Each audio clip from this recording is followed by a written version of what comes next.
প্রশ্ন করছিলাম ইসলামী দল কিভাবে চিনব, ঠিক আছে, কিন্তু আমার প্রশ্নটা চ্যালেঞ্জ নিচে আছে কেন? আরে ওনাকে জিজ্ঞাসা করুন। এটাই বলতেছিলাম যে প্রশ্ন ফেলে দেওয়া হচ্ছে বা আলাদা আরেকটা আমাদের সাথে প্রশ্ন করেছেন, হানাফি মাযহাবের আলেমরা বলে মহিলারা মসজিদে গিয়ে নামাজ পড়তে পারবে না, আবার আহলে হাদিস আলেমরা বলে মহিলারা মসজিদে জুমার নামাজ, জানাজা নামাজ, ঈদের নামাজ পুরুষদের সাথে জামাতে অংশগ্রহণ করতে পারবে। ঠিক আছে ভাই। এক ভাই প্রশ্ন করেছেন মহিলাদের মসজিদ গমন প্রসঙ্গে হানাফি এবং আহলে হাদিসের মধ্যে মতপার্থক্য আছে, কোন সুন্নাহ কি বলে? মহিলারা মসজিদে সালাত আদায় করতে পারবে না, এটাকে নিষিদ্ধ হারাম ঘোষণা করাটা উচিত নয়, এটা কোরআন সুন্নাহর বিপক্ষে রায়। আল্লাহ রাসূলের সময় তাদেরকে প্রশ্ন করবেন মহিলা সাহাবা রাদিয়াল্লাহু তাআলা আনহুমরা এরা কি আল্লাহ রাসূলের পেছনে সালাত আদায় করতেন? তারা কি বলবে? নিঃসন্দেহে করতেন, কোনো সমস্যা আছে? তারা স্বীকার করছে। তো তারা বলছে অন্য সময় এটা বাতিল হয়েছে, এটা ধারণাটি ভিত্তিহীন। তারা বলছে বর্তমান সময় একটা ফিতনার সময়, এই ফিতনার জন্য মহিলাদেরকে মসজিদে আসা অনুমতি নেই, নিষিদ্ধ। ভাই জলসাতে কেন লেখা থেকে মহিলাদের জন্য পর্দার ব্যবস্থা আছে? এটাই তো দলিল।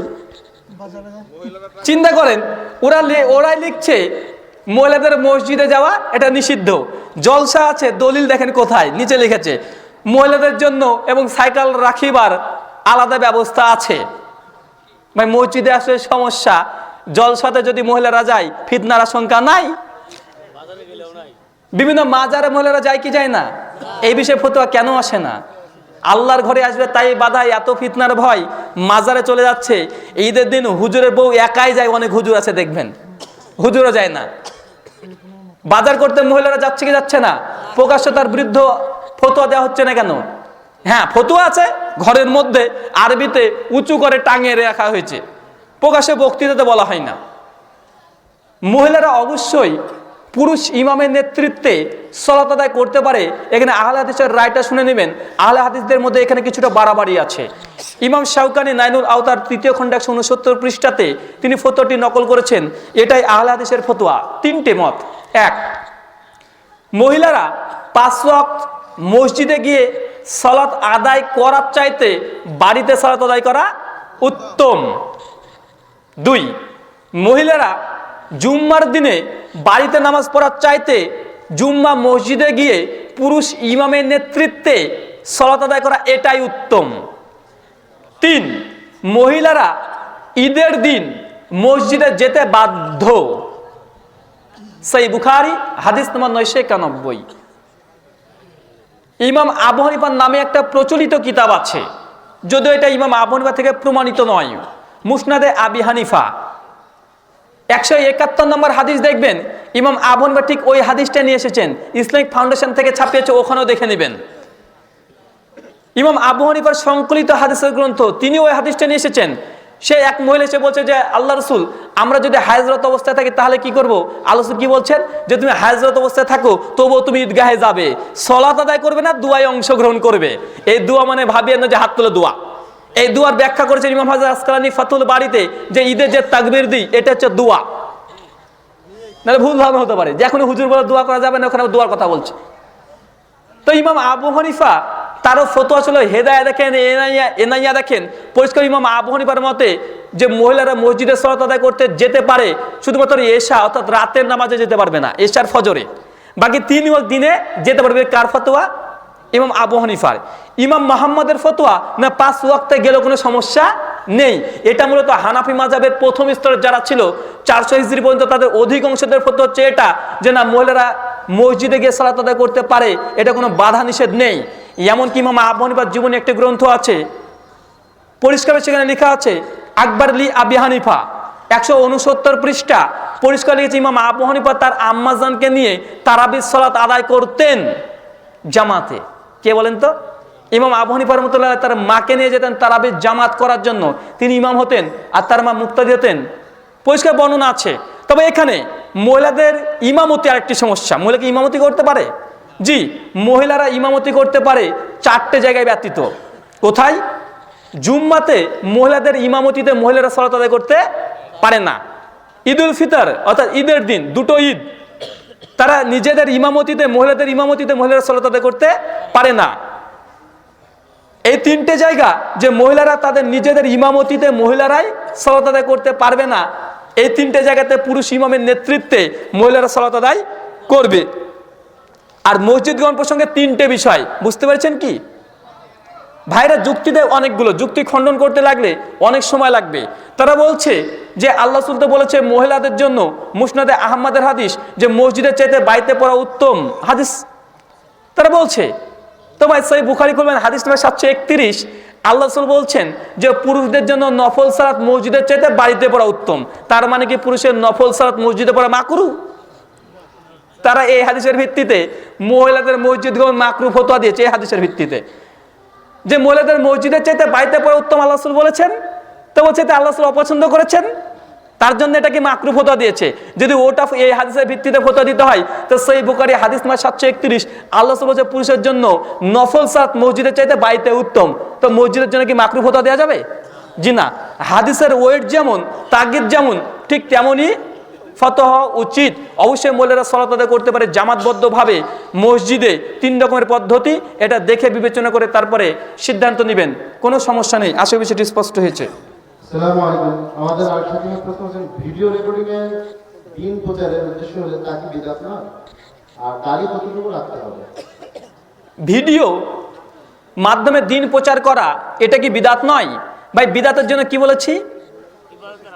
আল্লাহ রাসূল যে কাজ করেনি, সাহাবা রাদিয়াল্লাহু তাআলা আনহুরা যে কাজ করেনি, এমন কোন কর্ম মুসলিম উম্মার আরেকটা কি আছে? ইজমা।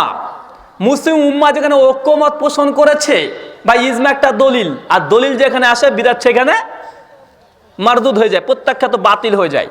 তো ভিডিওর মাধ্যমে দিন প্রচার করা এটা ইজমা দ্বারা প্রমাণিত। কোন আহলে সুন্নাহ ওয়াল জামাতের কোন আলেমে দিন বলেনি যে ভিডিও করাটি এটা শরীয়তসম্মত নয় দিন প্রচারের ক্ষেত্রে। তো ভাই ইজমায় যদি একটা হুজ্জাত দলিল হয় তো ভিডিও কি আর বিদআত হতে পারে?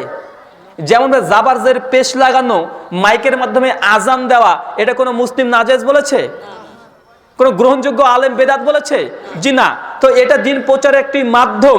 তো এখানে যেহেতু কোনো আলেম আহলে সুন্নাহ ওয়াল জামাতের মধ্যে কেউ বিমত পোষণ করেনি, সঙ্গে এটা ইজমা, আর এটা হচ্ছে আসল ইজমা, বাতিল ইজমা নয়, তাই এটা বিদআতও নয়। আজকে বিষয়টি স্পষ্ট হয়েছে। আরেকটা কি প্রশ্ন ছিল? দাড়ি কতটুকু রাখতে হবে? দাড়ি কতটুকু রাখতে হবে? নাচতে নেমে ঘুঙুর দিয়ে লাভ নেই। সহিহ বুখারী হাদিস নম্বর 4891, 92, 93 পরপর হাদিস আছে যে আল্লাহ সুবহানাহু ওয়া তাআলা দাড়িটাকে ছেড়ে দাও। আপনাকে বললাম যে ছাগলটা বাঁধা, ছাগলটাকে ছেড়ে দে, কি করবেন? অর্ধেক বেঁধে রাখবেন নাকি? আপনাকে বললাম ছাগলটাকে ছেড়ে দাও, আপনি অর্ধেক বেঁধে রাখবেন ছাগলের দড়ি আর অর্ধেক ছেড়ে দিবেন? তো দাড়ি যদি ছেড়ে দিতে হয়, ছাগল যেমন ছেড়ে দিবেন ওরকম ছেড়ে দিবেন, যতদূর যায় ততদূরই যাবে।